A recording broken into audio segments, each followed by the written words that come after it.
Hello, I'm Richard Stewart, and welcome to Cleveland Health on TV 20. This is a show where we dive into the health topics that matter most to our Cleveland community. In each episode, we'll bring you important insights, expert advice, and local resources to help tackle critical health challenges we all face together. So stick with us as we work toward building a healthier, stronger Cleveland, one conversation at a time.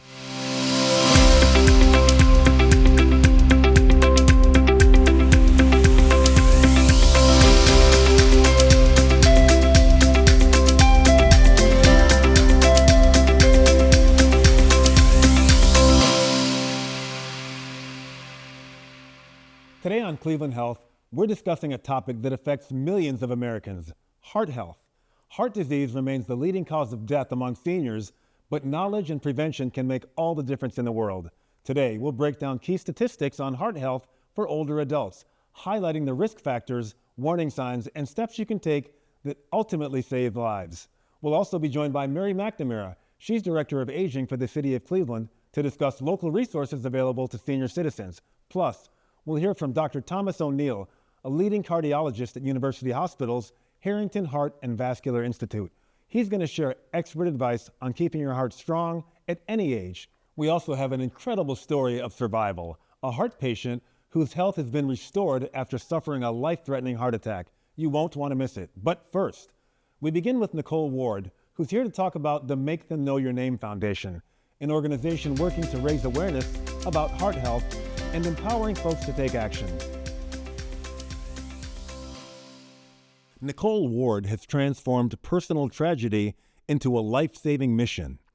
Following the sudden passing of her husband, Paul Ward Jr., from cardiac arrest, Nicole and her son, Cleveland Browns All-Pro cornerback Denzel Ward, founded the Make Them Know Your Name Foundation. It's an organization dedicated to raising awareness about heart health and increasing access to automated external defibrillator machines, or AEDs. Paul's sudden passing underscored the critical need for immediate access to AEDs and proper health education. Many people, including athletes and even otherwise healthy adults, suffer from undiagnosed heart conditions. The Make Them Know Your Name Foundation is named after Paul's philosophy of leaving a lasting impact on others. They're committed to equipping schools, gyms, workplaces, public spaces, and underserved communities with AEDs, and also educating communities on how to use them. Nicole has also worked to ensure that more people have CPR training in case of emergencies. She emphasizes that having the right tools available can make the difference between life and death. Through partnerships with healthcare professionals and policymakers, she's been a vocal advocate for making heart health a priority, both locally and nationally. Ward also uses her platform to educate others about the importance of heart screenings and preventative care. She regularly shares her personal journey at conferences, schools, and community events. Her hope is that her story will encourage others to take proactive steps in monitoring their heart health. Through advocacy, education, and community outreach, Ward and her foundation has made it their mission to ensure that others are better prepared to respond to cardiac emergencies.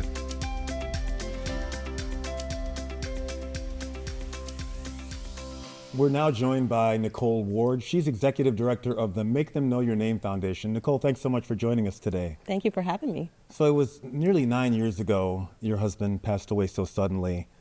Explain to us how the Make Them Know Your Name Foundation has served as a healing catalyst for you and your family. Yeah, it was May 2nd, 2016 when he passed away. And as you can probably imagine, it was a very difficult time, very unexpected, and very hard because, you know, he was my high school sweetheart. We had been together for a very long time. And so to lose someone like that very unexpectedly can be very hard.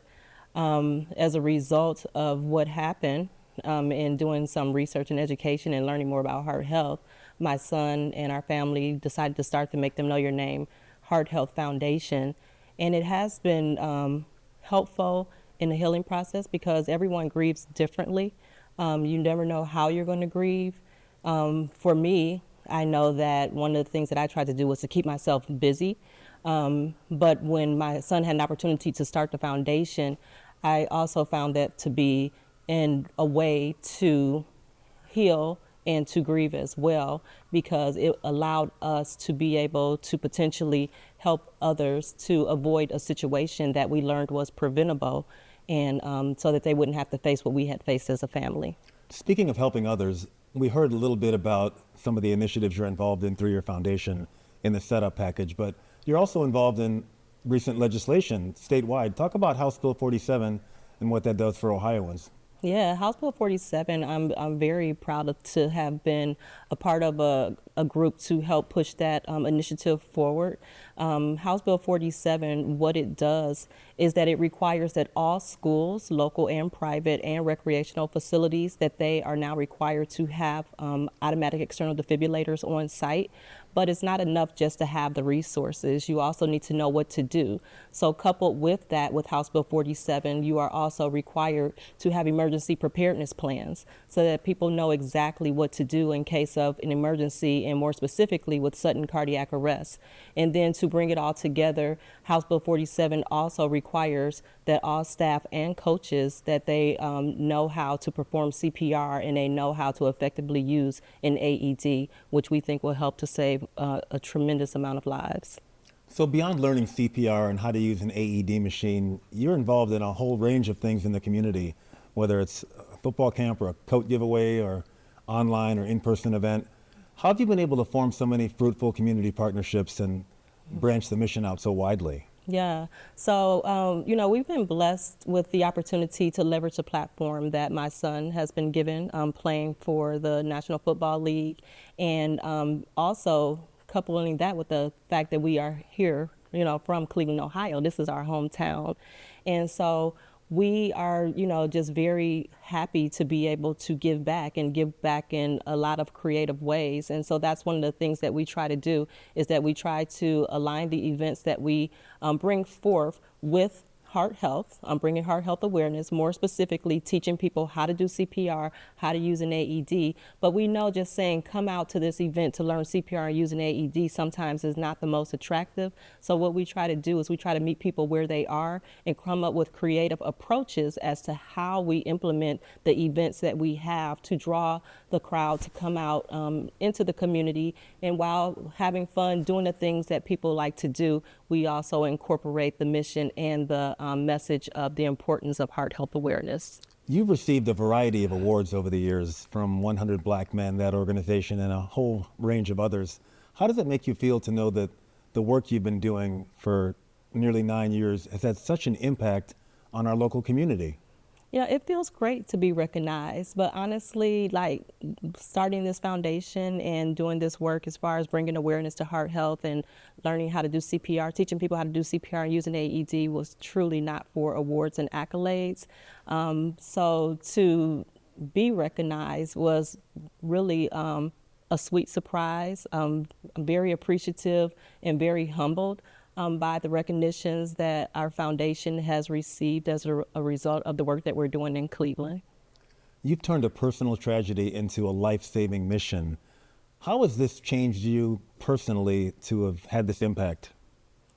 As a result of losing someone that you are very close to or losing a loved one, sometimes it can give you a new perspective on life, a new appreciation for life. And that's what it's done for me. And I think that's what it's also done for our family. And so to be able to, take the pain and tragedy that we have faced in order to bring hope and hopefully, lives saved to other families, it means a lot. And it has just, again, has changed our outlook on life and our approach completely. Well, I'm personally inspired by your story, and I think a lot of our viewers will be as well. Thank you so much for joining us. Thank you. Coming up next, we continue diving into the realities of heart health with a cardiologist from University Hospitals who shares critical advice on protecting your heart. You'll also hear from the Director of Aging from the City of Cleveland. Plus, an incredible medical breakthrough, a patient who defied the odds, finding his way back from heart attacks to full health. His survival story will inspire you. Don't miss it, right here on TV 20's Cleveland Health.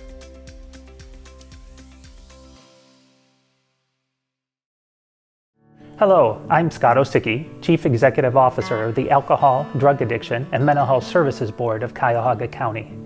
We know that life can be overwhelming, but you don't have to face it alone. If you or someone you know is feeling anxious, depressed, in a mental health crisis, have alcohol or other drug use concerns, or just need someone to talk to, help is available. Call or text 988, the Suicide and Crisis Lifeline. It's free, confidential, and available every day 24/7. Trained and caring counselors are there to listen, support, and help you find hope no matter what you're going through. Remember, you're not alone. Call or text 988 anytime because your mental health matters, and so do you.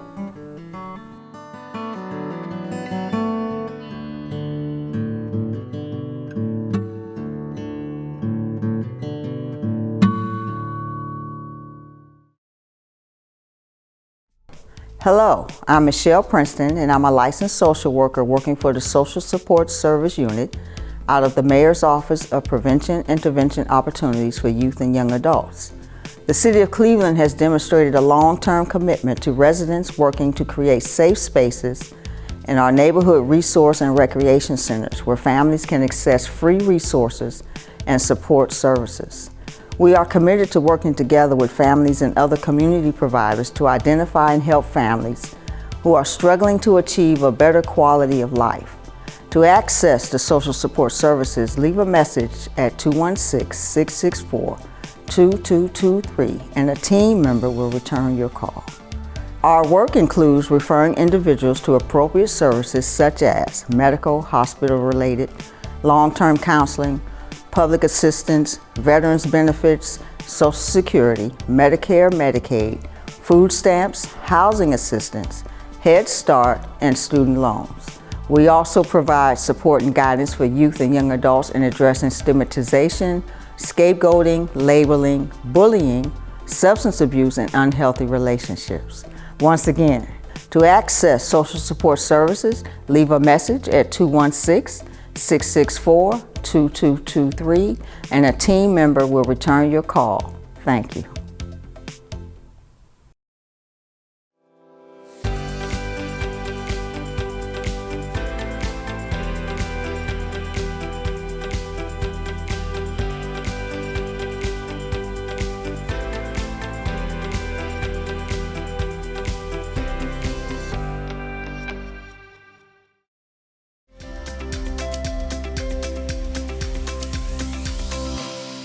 Welcome back. Today we're talking about a topic that affects millions of older adults, heart health. Did you know that heart disease remains the leading cause of death for seniors in the United States? Let's take a closer look at the numbers.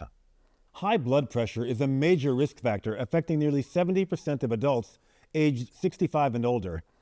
If left unchecked, it can lead to heart attacks, strokes, and other serious complications.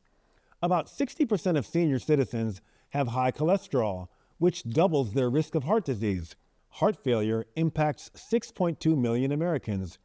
This condition means the heart isn't pumping as well as it should, leading to fatigue, shortness of breath, and fluid buildup. Physical inactivity increases heart disease risk by 50%. A daily walk can make a big difference. Diabetes increases heart disease risk 2 to 4 times in seniors. If you or a loved one has diabetes, managing blood sugar levels is essential to protecting heart health. Heart disease is often preventable. Simple steps, such as eating healthy, staying active, and keeping up with medical checkups can help senior citizens live longer, healthier lives. We're now joined by Mary McNamara. She's Director of Aging for the City of Cleveland. Welcome, Mary. It's good to have you. Good to be here, Richard. So just how prevalent is heart disease among seniors, and what are some of the biggest risk factors that you can identify? Heart disease is very common among older adults. As expected, our heart ages with us, and the majority of older adults are on at least one heart medication. And studies show that more than 70% of older adults have some sort of heart disease. So some of the most common risk factors for heart disease include smoking as a risk factor, obesity, physical inactivity, high blood pressure. Those are some of the most common. What type of resources does the City of Cleveland have in its arsenal to help seniors avoid cardiovascular disease? Well, I think the first most important thing that I want to let viewers know is having a health home is most important. You know, having a doctor that you trust, that is accessible to you. So, you know, there are some smaller clinics in the neighborhood. Obviously, we've got our big health systems. But I think a key source for older adults to know about is that the Department of Aging can help with transportation to get to these health homes. So that's a barrier we hear from older adults is, you know, how do I get to the medical provider? And so I want people to know about Senior Transportation Connection. It's a free service for Cleveland residents. Are there any other barriers that seniors face in accessing health care in terms of their heart, whether it's, you mentioned transportation, but screenings and other services? I think a key thing, sometimes people don't know what their Medicare benefit covers. And so that is a resource we provide at the Department of Aging, is helping to navigate your Medicare plans and knowing what wellness benefits are available. There's also a great resource at the state level called the Ohio Senior Health Insurance Information Program. And that also helps people understand what benefits and choices are out there for your Medicare plan, which is what most older adults are on, Medicare. Does the Department of Aging have any programs whereby they promote healthy living for seniors and give them tips and tricks on how to stay good? I'm so glad you asked that. One of our favorite partnerships in the community is with our resource and recreation centers. The city has more than 20 recreation centers, nearly in every neighborhood. So in the far west side, there's the Gunning Recreation Center. In the north side of Cleveland, Collinwood Recreation Center, Zelma George, Frederick Douglass, I could go on and on. But each of these centers are free and have a robust range of exercise options for older adults. So as easy as chair exercises to full treadmills, tracks, weight rooms.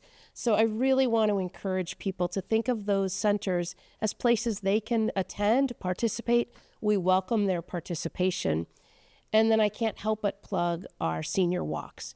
Every Wednesday, year-round, the Department of Aging pops up at one of our recreation centers or a park.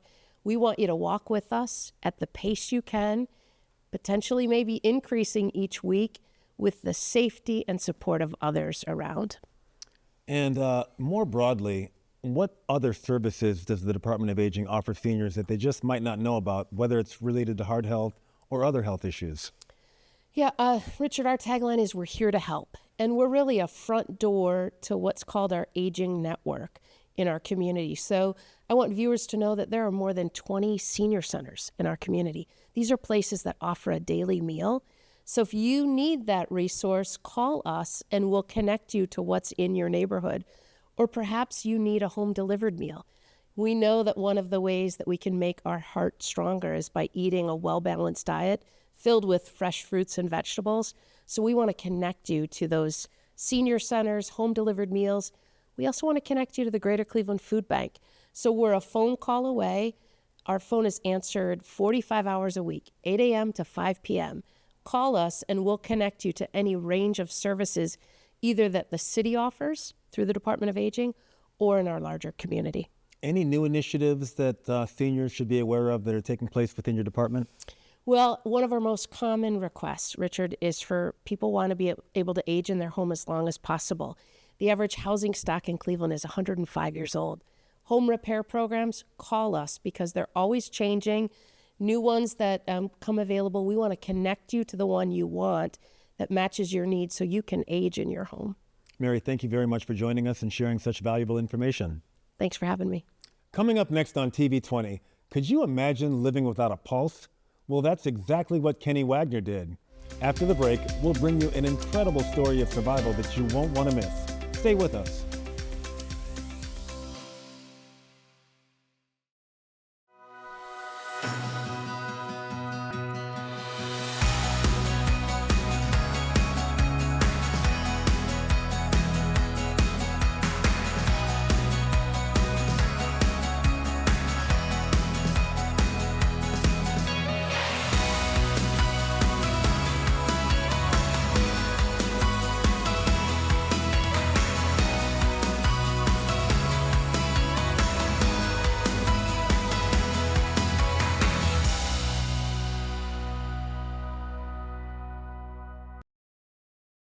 At Cleveland Rape Crisis Center, we believe that everyone deserves to feel safe, supported, and heard. For over 50 years, we have been here to help survivors of rape, sexual abuse, and human trafficking rebuild their lives and to prevent future violence through education and advocacy. Our services are confidential and always free of charge. We provide 24/7 crisis and support hotline for immediate help, individual and group counseling to promote healing, specialized services for children and families, advocacy and legal support to navigate complex systems, prevention education to empower communities, resources and support for deaf and hard of hearing survivors through our Deaf Pathways program, and drop-in center for the on-spot assistance. No matter what you're going through, you are not alone. Call our 24/7 hotline at 216-619-6192 or text 216-619-6192 or visit clevelandrapecrisis.org to chat with a trained professional. Help is here and healing is possible. Together, we can make a difference.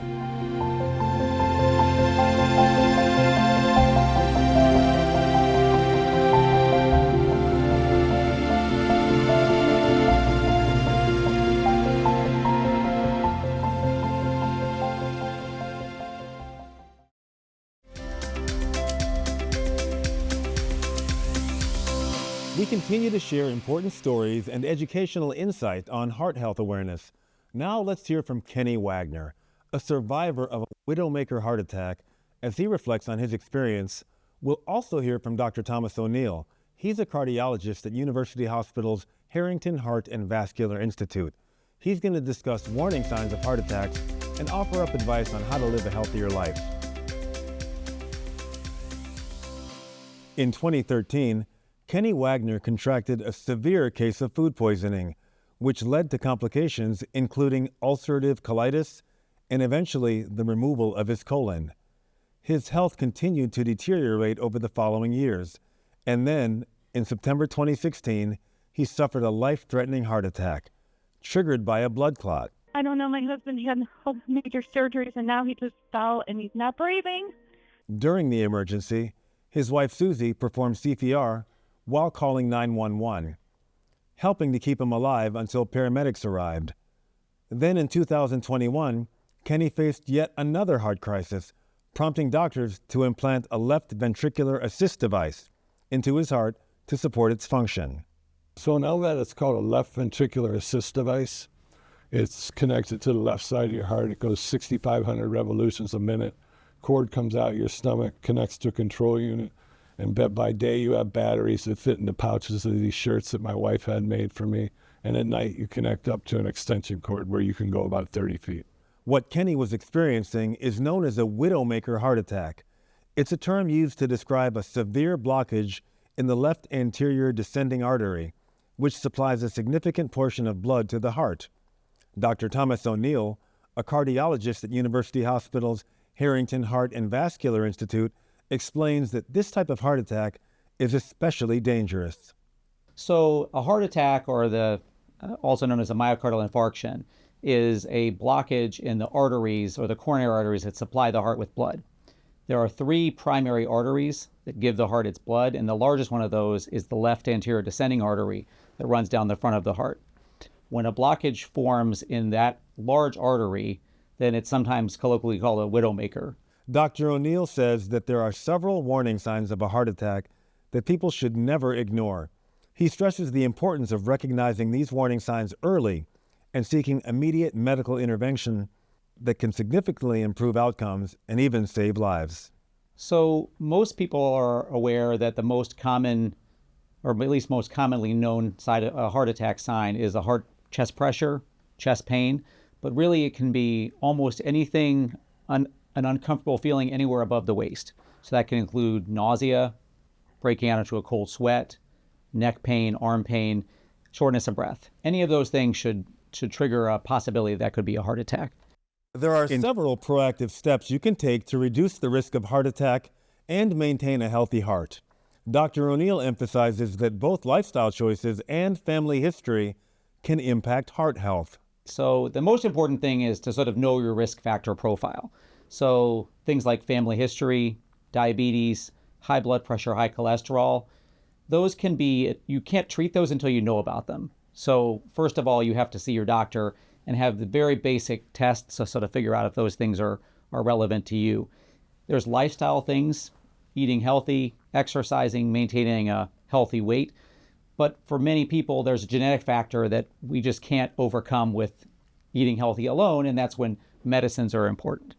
For survivor Kenny, he puts his trust in physicians like Dr. O'Neill, whose expertise has played a crucial role in his recovery. He is deeply grateful for the unwavering support of his family, who stood by him throughout his health struggles. Kenny also acknowledges the generosity of his donor's family, whose selfless decision gave him a second chance at life. He carries a profound sense of appreciation for the medical advancements and the people who make his survival possible. I think about the donor's family every day. I don't think that enough emphasis is put on the caregivers that go through any type of situation like this. So every day I'm very grateful my wife was there for me every single day. There's a lot of patients out there that don't have any family members. I had tremendous support, not only from the staff, but my family and friends and thousands of people from the 3 different places I lived. Kenny is committed to giving back to the community by raising awareness about heart health and supporting others facing similar medical challenges. He hopes to share his story in order to encourage people to prioritize their heart health and seek medical care when needed. Through advocacy, fundraising, or even mentorship, he aims to make a meaningful impact on those in need of life-saving heart health care. I also have an idea to start a nonprofit, and you have to get a biopsy every single week once you get a transplant. So I was thinking about maybe opening up a nonprofit and have like an adult Ronald McDonald House, so people 40 miles away or more didn't have to worry about driving 3 hours. They could stay. It'd be staffed, maybe staffed, maybe not. We're still working on it, but somewhere they could stay. That's it for today's edition of Cleveland Health. We hope you learned something that could help you or a loved one live a healthier life. I'm your host, Richard Stewart. Thank you for joining us.